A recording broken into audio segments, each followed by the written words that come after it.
Royalty. What is royalty?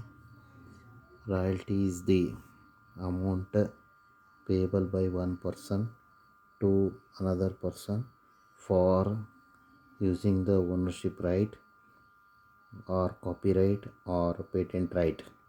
There are three types of royalties. They are mining royalties, ಇಲ್ಲಿ ownership royalty ಬರ್ತದೆ. Copyright royalties, ಇಲ್ಲಿ publishing books ಅದು publishing ಮಾಡಿದಾಗ ಬರ್ತದೆ. Patent royalty, ಇಲ್ಲಿ production ಬಂದಾಗ ಪೇಟೆಂಟ್ ರಾಯಲ್ಟಿ ಬರ್ತದೆ. One person pays to the amount to another person. So another person ಏನು ತೊಗೋತಾನೆ, ರಾಯಲ್ಟಿ ತೊಗೋತಾನೆ. ಇವ್ನು ಕೊಡೋದು ರಾಯಲ್ಟಿ ಕೊಡಬೇಕು one person for using the ownership right. ಇಲ್ಲಿ ಎರಡು ಪಾರ್ಟಿ ಅಂದರೆ ಒಂದು ಕಡೆ ಟೆನೆಂಟ್, ಪಬ್ಲಿಷರ್, ಮ್ಯಾನುಫ್ಯಾಕ್ಚರರ್. ಇನ್ನೊಬ್ರು ಯಾರಂದ್ರೆ ಓನರ್ ಇದ್ದಾಗ ಅವು ಮೈನಿಂಗ್ ರಾಯಲ್ಟಿ ಬರ್ತದೆ. ಆಥರ್ ಇದ್ದಾಗ ಕಾಪಿ ರಾಯಲ್ಟೀಸ್ ಬರ್ತದೆ. ಪೇಟೆಂಟ್ ಇದ್ದಾಗ ಪೇಟೆಂಟ್ ರಾಯಲ್ಟಿ ಬರ್ತದೆ. ನೋಡಿರಿ, ಮಿನಿಮಮ್ ರೆಂಟ್ ಅಂತ ಒಂದು ಶಬ್ದ ಬರ್ತದೆ. ಸೊ ಅಗ್ರಿಮೆಂಟ್ ಇರ್ತೈತಿ ಇವರಿಬ್ಬರ ನಡುವೆ. There will be an agreement between one person to another person as regarding the minimum rent. ಅಂದರೆ ಉತ್ಪಾದನೆ ಆಗಲಿ ಬಿಡಲಿ ಇಷ್ಟು ಹಣ ಕೊಡಬೇಕು ಅನ್ನೋದು ಅಗ್ರಿಮೆಂಟ್ ಆಗಿರ್ತಾರೆ.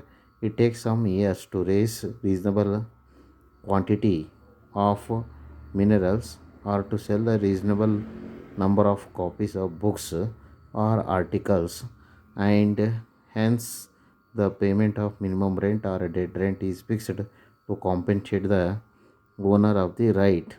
ಅಂದರೆ ಓನರಿಗೆ ಫಿಕ್ಸ್ ಅಮೌಂಟ್ ಕೊಡಬೇಕಾಗ್ತದೆ. ಅದಕ್ಕಾಗಿ ಏನಂತಂದರೆ ಈಗ ಟೈಮ್ ತೊಗೋತೈತಿ. ಈಗ ಏನಂದರೆ ಯಾವುದೋ ಒಂದು ಎಕ್ಸ್ಟ್ರಾಕ್ಟ್ ಮಾಡಬೇಕಾದ್ರೆ ಟೈಮ್ ತೊಗೋತದೆ. ಮಿನರಲ್ಸ್ ಇರಲಿ ಅಥವಾ ಬುಕ್ಸು ಪ್ರಿಂಟ್ ಮಾಡಿ ಮಾರಾಟ ಮಾಡೋದಾಗಲಿ ಅಥವಾ ಏನಂದರೆ ಪ್ರೊಡಕ್ಷನ್ ಸ್ಟಾರ್ಟ್ ಆಗಲಿ, ಅವಕ್ಕೆ ಏನಾರ ಟೈಮ್ ತೊಗುತ್ತೆ. ಅಲ್ಲಿವರೆಗೆ ಏನು ಮಾಡ್ಬೇಕಂದ್ರೆ ಅವಾಗ ಓನರ್ಗೆ ಏನು ಕೊಡ್ಬೇಕು ನೀವು, minimum rent or dead rent is fixed to compensate the owner of the right as he is benefited with the amount of royalty. ಅವನಿಗೆ ಇದು ಉಪಜೀವನ ಆಗ್ತದೆ. ಅದಕ್ಕಾಗಿ ನೀವು ಮಿನಿಮಮ್ ಅಮೌಂಟ್ ನೀವು ಕೊಡ್ಕೋತಾ ಇರಬೇಕು. ದಸ್ the owner is guaranteed with certain fixed amount. This amount is called minimum rent. Minimum rent ಅಂದರೆ ಏನಪ್ಪ ಅಂದರೆ guaranteed with certain fixed amount. ಓನರ್ಗೆ ಇಷ್ಟು ಹಣ ಸಿಗುತ್ತೆ ಅನ್ನೋದು ಗ್ಯಾರಂಟಿ ಇರ್ತದೆ. ಅದರಿಂದ ಅವನು ಬದುಕ್ಬೋದು.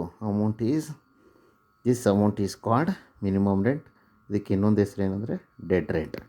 The owner is entitle to get a minimum rent, that is when the royalty is less than the minimum rent. Royalty minimum ರೆಂಟ್ಗಿಂತ ಕಡಿಮೆ ಇದ್ದಾಗ ಮಿನಿಮಮ್ ರೆಂಟ್ ಕೊಡಬೇಕಾಗ್ತದೆ. When the actual royalty is more than the minimum rent, then such a royalty has to be paid to the owner. ಒಂದು ವೇಳೆ excess royalty ಇದ್ದಾಗ ನಿಮ್ದು earlier short workings ಇದ್ದರೆ ಅದು ರಿಕವರಿ ಮಾಡಿಕೊಂಡು ಉಳಿದ್ರಂದರೆ ಮಿನಿಮಮ್ ರೆಂಟ್ ಪ್ಲಸ್ ಉಳಿದ ಅಮೌಂಟನ್ನು ಕೊಡಬೇಕಾಗ್ತದೆ. ಅದಕ್ಕಾಗಿ such royalty has to be paid to the owner. Then ಇನ್ನು ಶಾರ್ಟ್ ವರ್ಕಿಂಗ್ಸ್ ಅಂತ ಶಬ್ದವನ್ನು ನಾವಿಲ್ಲಿ ಬಳಸ್ತೀವಿ. When the actual royalty is less than the minimum rent, the difference between the two is called short workings. ಅಂದರೆ royalty ಯಾವಾಗಲೂ ಕಡಿಮೆ ಇರಬೇಕು, minimum rent ದೊಡ್ಡದಿರಬೇಕು. ಅದಕ್ಕೆ ಇನ್ನೊಂದು ಸೂತ್ರ ಏನಂದರೆ short workings is equal to minimum rent minus actual royalty. ಅಂದರೆ minimum rent ದೊಡ್ಡದಿರಬೇಕು, ರಾಯಲ್ಟಿ ಕಡಿಮೆ ಇದ್ದಾಗ ನಿಮಗೆ ಶಾರ್ಟ್ ವರ್ಕಿಂಗ್ಸ್ ಉದ್ಭವ ಆಗ್ತದೆ. ಈ ಶಾರ್ಟ್ ವರ್ಕಿಂಗ್ಸನ್ನು ನಿಮಗೆ ರಿಕವರ್ ಮಾಡೋಕ್ಕೆ ಅಗ್ರಿಮೆಂಟ್ದೊಳಗೆ ನೀವು ಒಪ್ಪಂದವನ್ನು ಮಾಡ್ಕೋಬೇಕು. ಯಾರ್ಯಾರ ನಡುವೆ, ಟೆನೆಂಟು ಮತ್ತು ಓನರ್ ನಡುವೆ ಅಗ್ರಿಮೆಂಟ್ ಆಗಿರಬೇಕು. When the minimum rent is more than the actual royalty and at the time it is loss to the tenant. ಏನಾಗ್ತದೆ, ಯಾರಿಗೆ ಲಾಸ್ ಆಗ್ತದೆ, ಟೆನೆಂಟ್ ಲಾಸ್ ಆಗ್ತದೆ. In order to compensate the tenant, the owner ಅಂದರೆ ಮಾಲಕರು ಏನು ಮಾಡ್ತಾರೆ ಅಂತಂದರೆ ಅವರಿಗೆ ಒಂದು ಅವಕಾಶವನ್ನು ಕೊಡ್ತಾರೆ. ಏನು ಅವಕಾಶವನ್ನು ಕೊಡ್ತಾರಂತಂದ್ರೆ the owner allows to recover such a short workings of the earlier years out of the excess royalties. ಯಾವಾಗ ಸರ್ಪ್ಲಸ್ ಇರ್ತದೆ ಅದನ್ನು ನೀವು ಮುರ್ಕೋರಿ ಅಂತ. Earned over and above the minimum rent in the ensuing year. Ensuing year ಅಂದರೆ coming year. ಯಾವಾಗ ನೀವು surplus ಮಾಡ್ತೀರಿ ಆವಾಗ ನೀವೇನು ಮಾಡಬೇಕು, short workings of the earlier is to be recovered. So ಇಲ್ಲಿ ಕಂಡೀಷನ್ ಹೇಳ್ತಾನೆ. ಹೆಂಗೆ ಕಂಡೀಷನ್ ಹಾಕ್ಬೋದು ಅಗ್ರಿಮೆಂಟ್ದಾಗ, ಫಸ್ಟ್ 2 ಇಯರ್ಸ್ ಓನ್ಲಿ ಅಂತ ಕರಿಬೋದು ಅಥವಾ ನೆಕ್ಸ್ಟ್ 2 ಇಯರ್ಸ್ ಓನ್ಲಿ ಅಂತಲೂ ಕರಿಬೋದು. It depends upon the agreement the minimum rent during the period of strike. ಇನ್ನೇನಂದರೆ ಹೊಸ ಕಂಡೀಷನ್ ಏನು ಹಾಕ್ಬೋದು ಅಂದರೆ how to decide the minimum rent during the strike period ಅಥವಾ ಲಾಕ್ಔಟ್ ಪೀರಿಯಡ್ ಅಂತಲೇ ಹೇಳ್ತಾರೆ. ಇದರೊಳಗೆ ಏನಾಗ್ತದೆ, as per the agreement conditions ಹೆಂಗೆ ಹಾಕ್ಬೋದು, ಸ್ಟ್ರೈಕ್ ಆರ್ ಲಾಕೌಟ್ ಪೀರಿಯಡ್ದೊಳಗೆ minimum rent is equal to actual royalties will discharge all the rental obligation of that year. ಹಿಂಗಂದ್ರೆ ಏನಂದರೆ ನೀವೇನು ರಾಯಲ್ಟಿ ಪ್ರೊಡ್ಯೂಸ್ ಮಾಡ್ತೀರಿ ಅದು ಮಿನಿಮಮ್ ರೆಂಟ್ ಆಗ್ತದೆ. ಈ ಶಬ್ದ ನಿಮಗೆ ಹಿಂಗೆ ಬರ್ತಂದ್ರೆ ಇಲ್ಲಿ ಆ ವರ್ಷ ನಿಮಗೆ no surplus no deficit. Actual royalty ಏನಿರ್ತದೆ ಅದು ಅಮೌಂಟು ಮಿನಿಮಮ್ ರೆಂಟ ಹಿಡಿಬೇಕಾಗ್ತದೆ. ಸೊ ಅದಕ್ಕೆ ಮಿನಿಮಮ್ ರೆಂಟಿಗೆ ಮತ್ತು ರಾಯಲ್ಟಿಗೆ ಯಾವುದೇ ರೀತಿಯಂಥ ವ್ಯತ್ಯಾಸ ಆಗೋದಿಲ್ಲ. ಇದು ಒಂದನೇ ಕಂಡೀಷನ್. ಎರಡನೇ ಕಂಡೀಷನ್ ಅಂದರೆ minimum rent will be reduced proportionately to the period of strike. ಅಂದರೆ ಇಲ್ಲೇನಾಗ್ತಂದರೆ ಮಿನಿಮಮ್ ರೆಂಟ್ ಸ್ಟ್ರೈಕ್ ಪೀರಿಯಡ್ ಎಷ್ಟಿರ್ತೈತಿ ಅಷ್ಟಕ್ಕೆ ನಾವು ರೆಡ್ಯೂಸ್ ಮಾಡ್ತೀವಿ ಅಂತ ಹೇಳ್ತಾರೆ. ಆವಾಗ ನೀವು ಸೂತ್ರವನ್ನು ಅಪ್ಲೈ ಮಾಡಬೇಕು. ಪ್ರಾಬ್ಲಮ್ದಾಗ ಹಿಂಗೆ ಮಾಡ್ತದೆ ಏನಂದರೆ minimum rent will be reduced proportionately to the period of strike ಅಂತಿದ್ದಾಗ ಆ ಸೆಂಟೆನ್ಸ್ ಇದ್ದಾಗ calculation of proportionate reduction of minimum rent is as follows.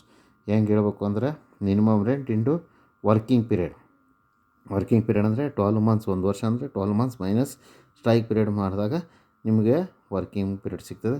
Divided 12 ಮಾಡಿದಾಗ ಏನು ಉತ್ತರ ಬರ್ತೈತಿ ಅದು ನಿಮಗೆ ಏನಾಗ್ತದೆ minimum rent during the strike period. ಇಲ್ಲಿಗೆ ಥಿಯರಿಟಿಕಲ್ ಆಸ್ಪೆಕ್ಟ ಮುಗಿತೈತೆ. ಇನ್ನು ಜರ್ನಲ್ ಎಂಟ್ರಿ ನಾವು ಅಕೌಂಟ್ಸ್ ಇಡೋ ಪದ್ಧತಿ ಹೆಂಗಪ್ಪ ಅಂದರೆ ಫಸ್ಟ್ ಮೆಥಡ್ ಅಂದರೆ ವಿಥೌಟ್ ಏನಂದ್ರೆ when the minimum rent account is not opened. Minimum rent account ಪ್ರಾಬ್ಲಮ್ದಾಗ ಕೇಳಿಲ್ಲ ಅಂದರೆ ಅದು first method. Minimum rent account ಕೇಳಿದರೆ second method. So when the actual royalty is less than the minimum rent. ಮೊದಲನೇ journal entry ಅಂದರೆ royalty account. Royalty ಏನಿರಬೇಕು ಕಡಿಮೆ ಇರಬೇಕು, ಮಿನಿಮಮ್ ರೆಂಟು ಹೆಚ್ಚಿರಬೇಕು.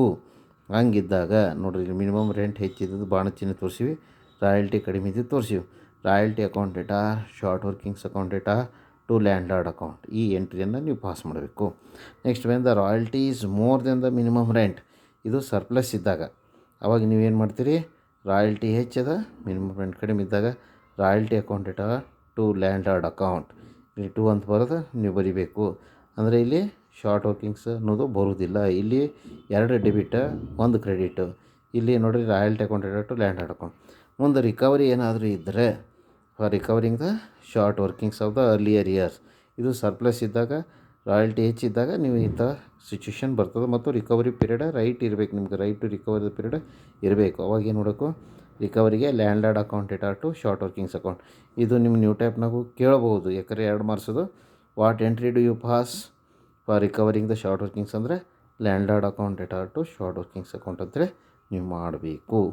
ನೆಕ್ಸ್ಟ್ ಇದಾದಮೇಲೆ ನಿಮಗೆ ಮುಂದಿನ ಎಂಟ್ರಿ 4ನೇ entry for short workings not recovered. ನೀವು ವಸೂಲಿ ಮಾಡದೇ ಇದ್ದಂಥ ಸಂದರ್ಭದೊಳಗೆ ನೀವು ಏನು ಮಾಡಬೇಕು, ವಸೂಲಿ ಆಗದಿದ್ರಂದರೆ ಹೆಂಗೆ ಮಾಡ್ಬೇಕು ನೋಡಿರಿ, landlord account data to cash account, ಈ ಎಂಟ್ರಿಯನ್ನು ಪಾಸ್ ಮಾಡಿ. For transfer of royalty to P&L account, ಅಂದರೆ ಪ್ರತಿ ವರ್ಷ ಇದು ಫಿಕ್ಸ್ ಇರತೈತಿ. ರಾಯಲ್ಟಿ ಪ್ರೊಡ್ಯೂಸ್ ಆಗಿದ್ದರೆ ನೀವು P&L ಅಕೌಂಟ್ ಕಳಿಸ್ಬೇಕು ಅಥವಾ ಟ್ರೇಡಿಂಗ್ ಅಕೌಂಟ್ಗೂ ಕಳಿಸ್ಬೋದು. ಸೊ ಅದಕ್ಕೆ P&L account data to royalty account. ಒಂದು ಸೆಕೆಂಡ್ ಮೆಥಡ್ ಬಂದಾಗ ಅವು ಸ್ವಲ್ಪ ಚೇಂಜಸ್ ಅಷ್ಟೇ ಇದೆ. ಅಂದರೆ when the royalty is less ಅಂತ ಮಿನಿಮಮ್ ರೆಂಟ್ ಇದ್ದಾಗ ಅದ್ರ ಜಾಗದಾಗ 2 ಎಂಟ್ರಿ ನೀವು ಪಾಸ್ ಮಾಡಬೇಕು. ಏನು ಮಾಡಬೇಕಂದ್ರೆ minimum rent account data to landlord account ಅಂತ ಮಾಡಬೇಕು. ಆಮೇಲೆ ಇದನ್ನು ಮಿನಿಮಮ್ ರೆಂಟ್ ಅಕೌಂಟ್ ಕ್ಲೋಸ್ ಮಾಡೋ ಸಲುವಾಗಿ for closing the minimum rent royalty account data short workings account data to minimum rent account ಆಗಬೇಕು.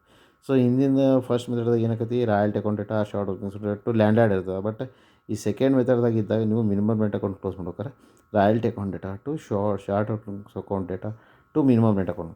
Then when the royalty is more than ಅವ entry continue ಆಗ್ಬಿಡ್ತಾವೆ. Royalty is more than the minimum rent ಇದ್ದಾಗ first ಮೆಥಡ್ದಾಗ ಏನಂತಿ, royalty account data to landlord account, ಇಲ್ಲಿ 2 ಅಂತ ಬರೀಬೇಕು ನೀವು credit, royalty account data to landlord account. Next for recovering the short working same ಎಂಟ್ರಿನೇ, landlord account data to short workings account. Then for short workings not recovered P&L account data to short workings account. Then for payment of cash to landlord, ಇದು important ಐತಿ, ಇದು cash ಪ್ರತಿ ವರ್ಷವೂ ಕೊಡಬೇಕಾಗಿರ್ತೈತಿ. Landlord account data to cash account ಇಲ್ಲ ಐತೆ ನೋಡಿರಿ. ಮೊದಲನೇದು ಫಸ್ಟ್ ಮೆಥಡ್ದಾಗ ಪೇಮೆಂಟ್ ಎಷ್ಟನೇ 5ನೇ ಎಂಟ್ರಿ ಇತ್ತು. ಇಲ್ಲಿ ಎಷ್ಟನೇ ಎಂಟ್ರಿ ಬರ್ಬೋದು ನಿಮ್ಗೆ, 6ನೇ ಎಂಟ್ರಿ ಬರ್ತೈತೆ. 7ನೇ entry for transfer of royalty to P&L account, ಇದೇ ಎಂಟ್ರಿನ ನೀವು ಪಾಸ್ ಮಾಡಬೇಕು. P&L account data to royalty account. ಇಲ್ಲಿಗೆ ನಿಮ್ದು ಏನಂದರೆ ಜರ್ನಲ್ ಎಂಟ್ರಿ